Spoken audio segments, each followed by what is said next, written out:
You know, if I was Brad Pitt, I would have asked Angelina Jolie to come home in the Maleficent get-up and have some private time.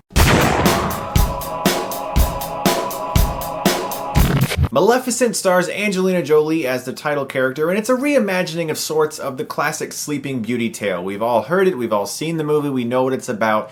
Let's see if they can do something a little bit different with it. Now, a lot of people were really excited for this movie, and I have to be honest, I wasn't. I wasn't like, oh my goodness, I can't wait to see Maleficent. I'm so excited for Maleficent. Oh my goodness, Maleficent. I was always like, I hope that's enjoyable. But what is the movie about? Basically, this character, Maleficent, is a fairy played by Angelina Jolie. Because of some really nasty, dark, down, dirty, cold crap that happened to her when she was younger, she lost her wings, and she has a grudge against the king of this land that's nearby, and she curses his daughter to fall into a sleep-like death when she's 16 years old. However, as the years go by and as this young girl grows up, she becomes slightly attached to this girl, which makes things a little bit difficult for her. Some of my friends saw the movie, and they were very disappointed by it, and they were telling me they thought it was just kind of okay, and to them it was kind of crushing because they were really looking forward to this movie.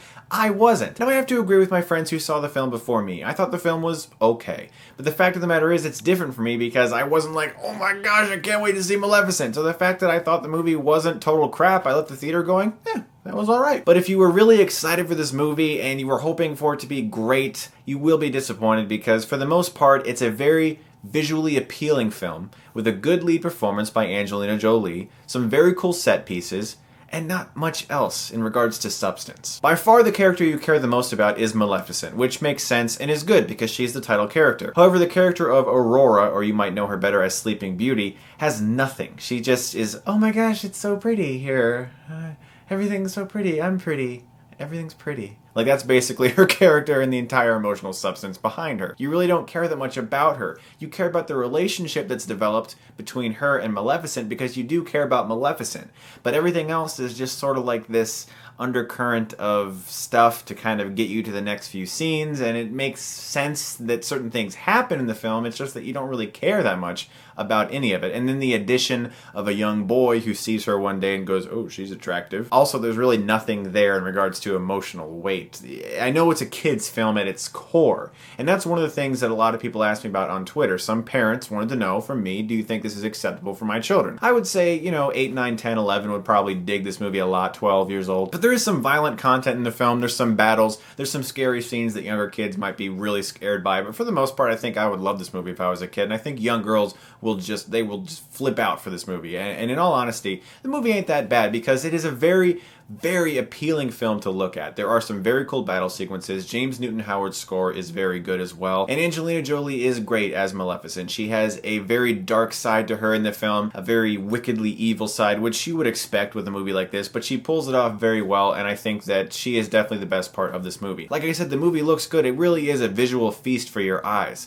But the substance of the film is just, there's nothing really there. It doesn't feel as if there's really any emotional weight to the movie, and the scenes where you're kind of supposed to care just kind of feel like really beautiful paintings without much else behind it. Also, the three fairies in the film, yeah, they got on my nerves a lot. And they're in the whole movie, and there's nothing you can do about it. They're just there, and you have to deal with it. It's fast-paced, but it ends kind of abruptly, and it doesn't feel like the film has a good flow from first to second and third act. It really just feels like a first act and then a second act.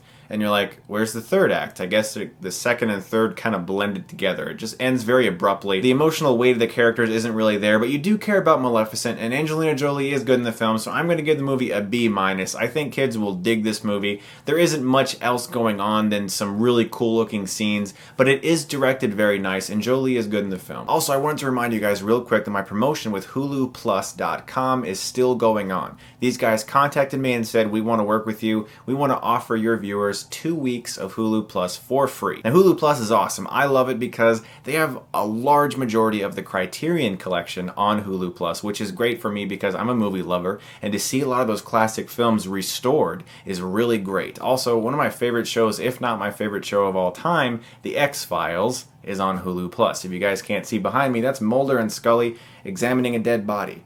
Just so you know, I thought you'd want to know that. If you enjoy binge watching shows like I do, it's awesome because you can just click next episode. You don't have to worry about those cliffhangers when they happen.